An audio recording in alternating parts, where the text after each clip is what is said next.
Cowboys have officially moved on from defensive coordinator Matt Eberflus. This decision has already sent shockwaves across the NFL landscape. Whether you agree with the move or not, one thing is clear. Dallas is at a crossroads defensively.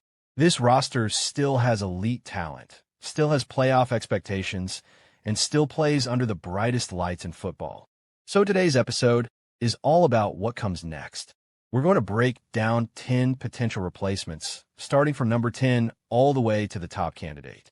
We'll talk scheme fit, coaching philosophy, player development, locker room leadership, and, most importantly, how each candidate could change the identity of the Cowboys' defense. This is not hot take analysis. This is a real football conversation.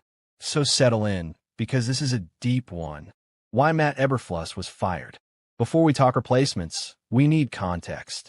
Matt Eberflus came into Dallas with a reputation built on discipline, effort, and takeaways. His defenses historically emphasized hustle, zone coverage, and forcing turnovers. But over time, cracks began to show. The Cowboys' defense under Eberflus became predictable. Offenses learned how to attack the soft spots in coverage, exploit mismatches in the middle of the field, and neutralize pressure packages. In big games, especially against elite quarterbacks, Dallas struggled to adjust. Missed tackles, communication breakdowns, late-game collapses. When you coach in Dallas, good is not good enough. You're judged on January football, and ultimately, the front office decided it was time to reset. 10. Gus Bradley, 49ers assistant head coach. Let's start at number 10, Gus Bradley. Bradley is one of the most experienced defensive minds in the league. He's a longtime disciple of Pete Carroll, and his defensive philosophy is clear: cover, 3, speed, discipline, and rally to the football. With the 49ers, Bradley has worked in a system that emphasizes defensive line dominance and structured coverage behind it. For Dallas, this would represent a move toward stability rather than innovation. The upside? Veteran leadership, proven systems, clear communication. The downside? Bradley's scheme can feel dated against modern, motion-heavy offenses. Cowboys fans might see fewer creative blitzes and more conservative looks. Bradley would raise the floor, but maybe not the ceiling. At number 9, Clint Hurtt.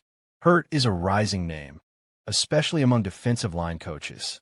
In Philadelphia, he's been instrumental in developing elite trench play. His defenses emphasize physicality, gap discipline, and collapsing the pocket without excessive blitzing. For Dallas, this would be a trenches first hire.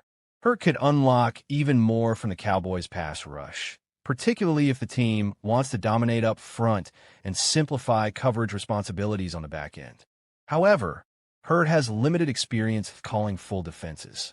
He's more projection than certainty. This would be a bet on development over reputation. 8. Jeff Ulbrich, former Falcons DC. Jeff Ulbrich checks a lot of boxes. He's intense. He's respected. He's a former linebacker who understands modern hybrid defenses. Ulbrich's schemes tend to be aggressive, blending pressure with versatile linebacker play. In Dallas, that could translate into more creativity in the front seven and more flexibility against the run. The concern? His previous defenses have been inconsistent, especially against elite quarterbacks. Ulbrich would bring energy and edge, but the question is whether he brings elite adjustments. 7. Aubrey Pleasant, Rams pass game coordinator. This is a fascinating name. Aubrey Pleasant has quietly built one of the strongest reputations in the league for defensive back development. His work with the Rams has emphasized coverage disguises, matchup-based game plans, and situational awareness. For a Cowboys defense that has struggled in coverage during critical moments, Pleasant could be transformative.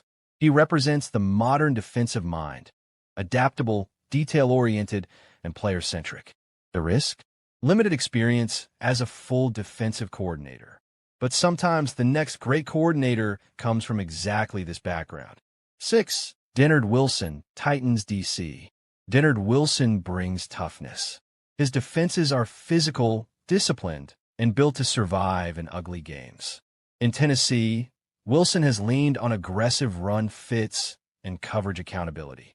For Dallas, This would signal a shift toward defensive identity over flash.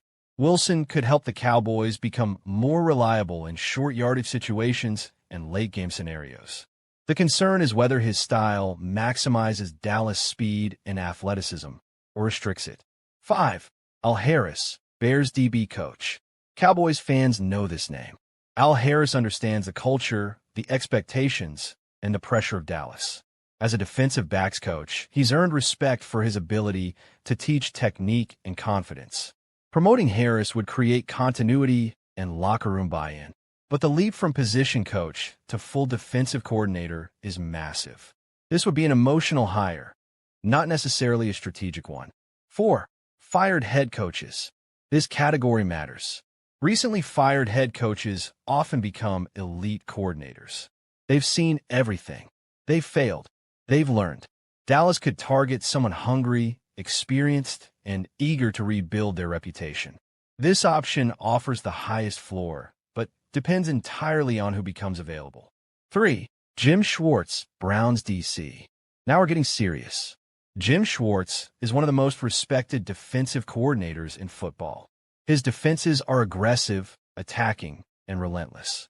Schwartz believes in dictating terms. He doesn't wait for offenses to make mistakes. He forces them. In Dallas, Schwartz could unleash the pass rush and simplify reads for the secondary. The concern? His style can be boom or bust. But in a league where pressure wins, Schwartz makes sense. 2. Jim Leonhard, Broncos pass game coordinator. Jim Leonhard is a coach's coach. Elite football IQ, modern schematic understanding, strong communicator.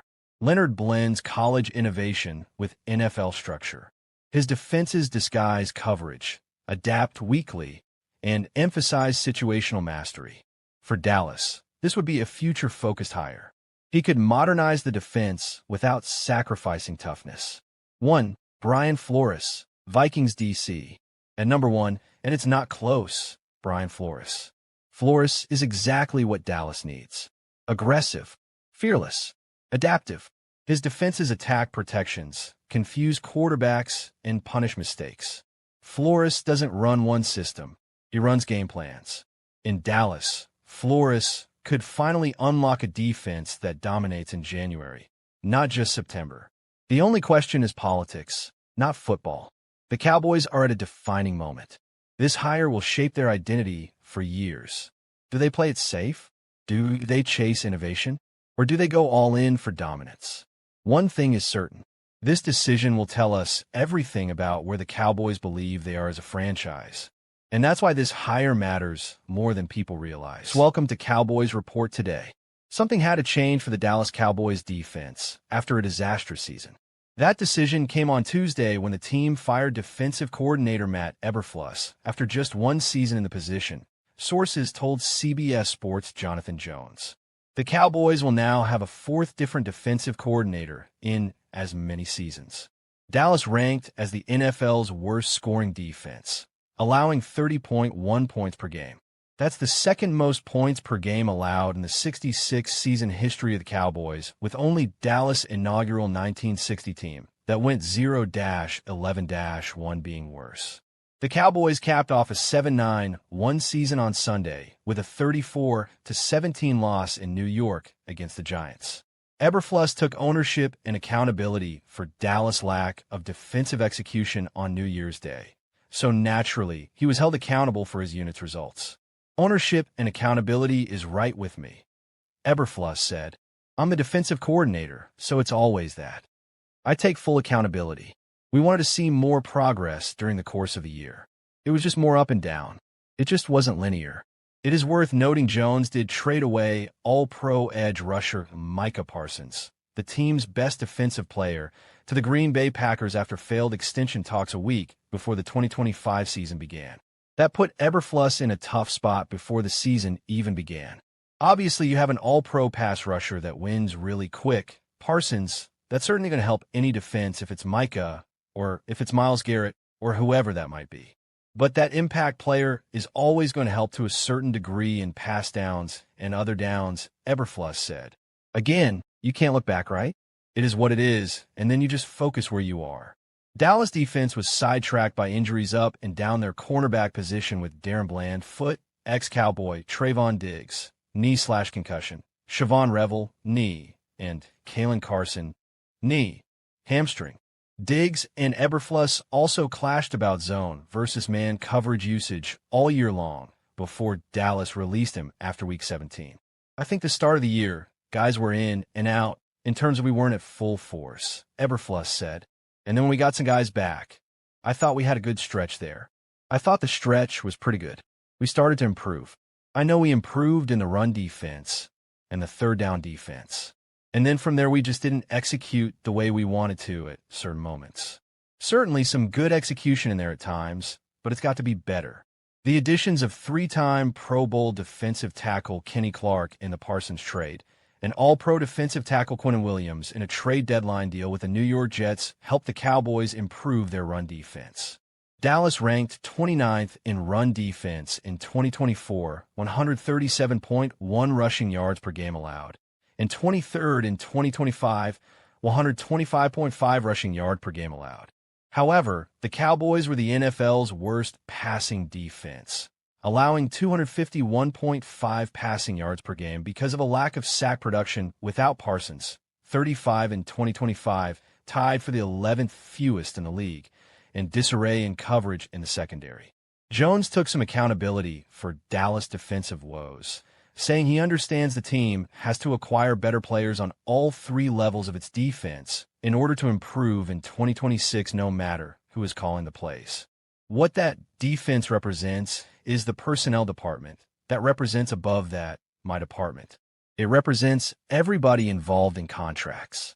We all take it, and that's no kidding, Jones said on January 2nd on 105.3 The Fan in Dallas.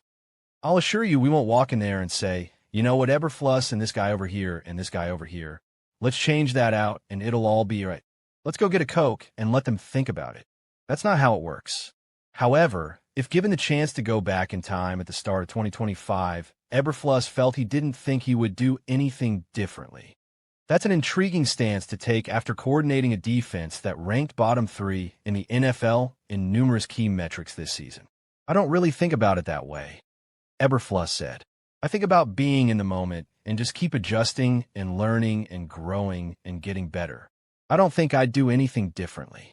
I think I would just work to adjust when you get different players in and those things. I think that's what you do as a coach. Other pieces of clarity we have is draft position.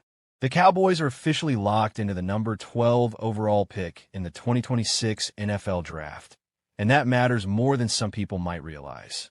This wasn't just a random outcome. The Cowboys' loss to the Giants combined with the Falcons' win directly impacted the draft order, allowing Dallas to move up and secure a better position.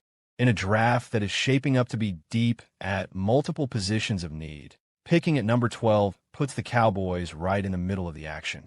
At number 12, the Cowboys are in a sweet spot. They're high enough to land a premium talent, but not so high that they're locked into one position or one type of player. This is the range where teams can react to how the board falls. If quarterbacks push elite defenders down, Dallas benefits. If offensive tackles rise early, defensive playmakers may be sitting right there. Flexibility is power on draft night, and the Cowboys will have it. As we look ahead to potential draft targets, one thing becomes clear very quickly. Defense is going to be a major theme. Linebacker, edge rusher, corner, and safety all show up when you start mapping out realistic options at number 12. That tells you a lot about how the Cowboys see their roster. This isn't about tearing things down. It's about upgrading speed, physicality, and long-term stability. One name that immediately jumps off the board is Arvell Reese, linebacker from Ohio State. Reese brings size, speed, and instincts, and he fits exactly what modern NFL defenses want at linebacker. He can move sideline to sideline, handle coverage responsibilities, and still come downhill with authority. Drafting a linebacker at 12 might not feel flashy to some fans, but it's the kind of move that stabilizes a defense for years. Reese isn't just a tackler, he's a tone setter.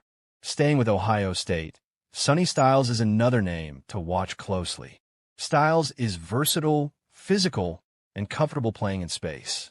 He gives you flexibility in how you deploy your defense. whether that's as a hybrid linebacker, safety, or matchup piece against modern offenses. The Cowboys have struggled at times with versatility on defense, and Styles would directly address that issue. This is the kind of pick that defensive coordinators love, even if casual fans have to warm up to it. Then there's Caleb Downs, one of the most exciting defensive backs in the entire draft class. If Downs is available at 12, the Cowboys will have a serious decision to make.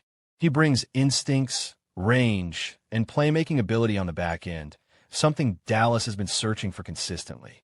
A safety like Downs can erase mistakes, disguise coverages, and change the way offenses game plan. Drafting him would be a statement that the Cowboys want to control games defensively from the secondary out. Edge rusher is another position that cannot be ignored, and there are several names that make sense in this range. Reuben Bain Jr. out of Miami is a powerful, explosive edge defender who can win with strength and quickness. He brings energy, physicality, and upside. David Bailey from Texas Tech offers a different profile, with speed and bend that translate well to the NFL pass rush game. Keldrick Falk from Auburn is another intriguing option, known for his motor and ability to disrupt plays even when he doesn't get home.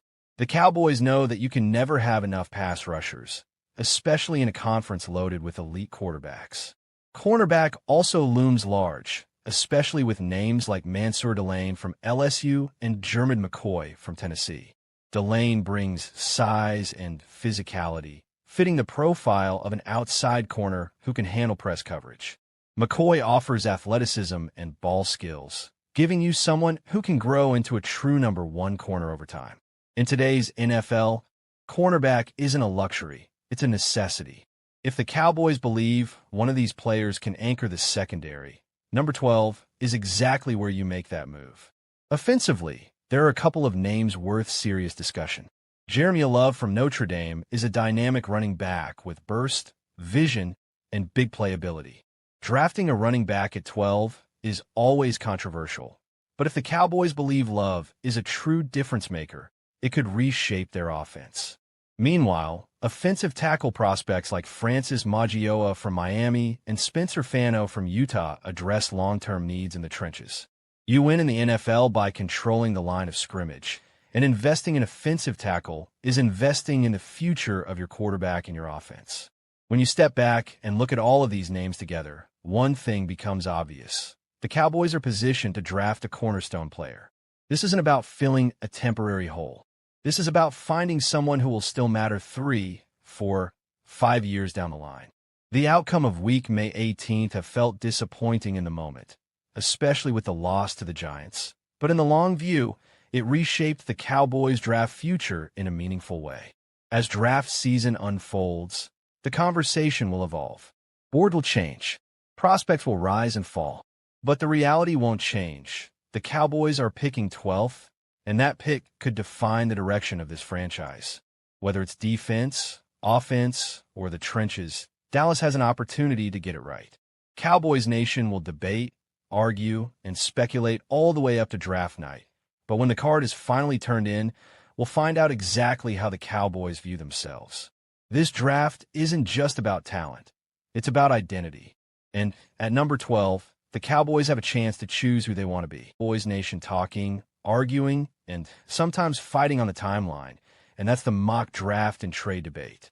With the Cowboys locked into the number 12 overall pick in the 2026 NFL Draft, the big question isn't just who they'll take, but whether they should stay right where they are, trade up, or trade back. And this is where philosophy comes into play, because how you approach this decision tells you a lot about how the Cowboys view their roster and their urgency to win right now. If the Cowboys stay put at number 12, they're betting that one of their true top-tier prospects falls into their lap. This is the safest option. No extra draft capital spent, no panic move, just letting the board come to you. In most mock drafts, this is where players like Arvell Reese, Sonny Styles, Caleb Downs, or one of the top edge rushers could realistically be available. Staying at 12 means trusting your scouting department and trusting that patience will be rewarded. For a front office that values discipline, this approach makes a lot of sense. But now let's talk about trading up, because this is where things get controversial. Trading up from 12 would signal that the Cowboys believe there is a true difference maker at the top of the board who cannot be missed. Maybe that's Caleb Downs if he starts slipping but won't make it past the top 10. Maybe it's a dominant edge rusher like Reuben Bain Jr., who the Cowboys believe can change games immediately. Trading up costs draft capital, and that's the risk. You're sacrificing future depth for present impact. The question is whether this roster is close enough to justify that kind of move. If the Cowboys trade up, they're essentially saying, we know exactly who we want, and we're not leaving it a chance. That can be powerful, but it can also be dangerous. Miss on that pick, and you've set yourself back not just for one season, but for multiple years. Cowboys fans have seen both sides of this before. Aggressive moves can redefine a team, but they can also haunt you. Now let's flip the script and talk about trading back, because this might actually be the most realistic scenario of all. Trading back from number 12 would mean the Cowboys believe the talent drop-off is minimal and that they can still land a quality starter later in the first round. This approach aligns perfectly with a team that wants more bites at the apple. More picks mean more chances to hit. If Dallas can move back 5 to 8 spots and still land a corner like Mansour Delane, an edge like David Bailey, or a tackle like Spencer Fano, while adding an extra second or third-round pick, that's a win on paper. The risk with trading back is obvious. You might miss out on your guy. If there's one player you truly believe in and he's sitting there at 12, trading back and watching another team take him can be painful. This is where conviction matters. Do the Cowboys have a clear top target, or do they see this draft as a cluster of similarly graded players? That internal board will decide everything. Now, let's put this into a mock draft context. Imagine the top of the draft goes heavy offense early, quarterbacks, offensive tackles, maybe a wide receiver or two. Suddenly, defensive players start sliding. At 12, the Cowboys could be staring at a dream scenario where Caleb Downs or Arvell Reese is still available. In that situation, trading back becomes much harder to justify. You take the player, turn the card, and don't overthink it. On the other hand, imagine a board where the top defensive names are gone, and you're looking at multiple edge rushers, corners, and offensive linemen with similar grades. That's when the phone should be ringing. That's when a trade back makes sense. You accumulate value, stay flexible, and let the draft come to you. This is how smart teams stay competitive year after year. What about offense? That's where the Jeremiah Love debate comes in. Taking a running back at 12 will divide the fan base immediately. Some will argue he's a game changer who elevates the entire offense. Others will say the value simply isn't there. In a trade-back scenario, drafting Love later in the first round suddenly feels more reasonable. Context matters, and draft position changes perception. When you zoom out, the mock draft and trade debate isn't really about one pick. It's about identity. Are the Cowboys a team that plays it safe and trusts development? Are they a team willing to take a big swing for immediate impact? Or are they a team that prioritizes volume and flexibility? Each option tells a different story about how the Cowboys see their window. At number 12, the Cowboys control their destiny more than people realize. They don't have to force anything. They don't have to panic. But they also can't afford to be passive. The best drafts are proactive without being reckless. As draft night approaches, the Cowboys front office will be judged not just on the player they select, but on the path they chose to get there. Whether they stay, move up, or move back, that decision will echo long after the pick is announced. And for Cowboys Nation, that's what makes this draft so fascinating. But speeds up behind the scenes. When the games stop, the real work begins, and for this franchise, that work comes with pressure that very few teams in the league truly understand. The Cowboys don't evaluate seasons the same way other teams do. They don't ask if they were competitive or if they showed progress. They ask one question: did this team move closer to a championship? And once again, that question doesn't have a comfortable answer. Right now, the biggest cloud hanging over this offseason is the future of Matt Eberflus. Officially, no decision has been announced. Unofficially, around the NFL, the expectation remains that Eberflus is going to be fired. That expectation didn't come from one bad performance or one ugly loss. It came from pattern, inconsistency, missed opportunities, and a defense that never fully felt like it reached the level it was supposed to reach. In Dallas, you don't get unlimited time to figure things out. The standard is immediate impact, and when that standard isn't met, patience wears thin very quickly. What makes this situation more complex is the timing and the messaging coming from the Cowboys themselves. Brian Schottenheimer recently spoke about the team's timeline, and his words were deliberate. He talked about going through the process, doing the work, and not rushing any decisions. He mentioned the next 10 to 12 days as a critical evaluation period. On the surface, that sounds responsible, even smart. But in the NFL, not rushing doesn't mean standing still. While the Cowboys are evaluating, other teams are interviewing, negotiating, and locking in their futures. Time is a resource in this league, and how you use it often determines whether you're ahead or behind. Pause. Compare patience versus urgency. Give an example from past Cowboys off-seasons. If and when the Cowboys move on from Eberflus, the next question won't just be who replaces him, but what direction the franchise truly wants to go. Are the Cowboys still committed to building around defense? Or do they believe the modern NFL demands an offensive-minded leader? This roster has talent on both sides of the ball, but talent alone doesn't create identity. Identity comes from coaching, from philosophy, from the way a team responds when things go wrong. The next head coach will have to do more than call plays. He'll have to manage personalities, handle pressure, and make adjustments in real time. Coaching the Cowboys isn't just a football job. It's a leadership test under constant scrutiny. While fans tend to focus on coaching, the front office is also preparing for some of the hardest decisions of the offseason: roster cuts. Every year, teams talk about culture and loyalty, but the salary cap doesn't care about feelings. The Cowboys will have to identify players whose contracts no longer match their production, players whose health has become a concern, and players who may not fit the scheme of the next coaching staff. These decisions are never easy, especially when they involve veterans who have been part of the locker room. But if Dallas wants flexibility, these moves are unavoidable. Championships are built by tough choices made early, not comfortable ones delayed too long. According to ESPN, the Cowboys' expected off-season plan of attack reflects their traditional philosophy. Stability at quarterback remains a priority. The draft will be the primary tool for adding depth and youth. Free agency will be approached carefully, not aggressively. This isn't a team that wants to win March headlines. It's a team that wants to win in January and February.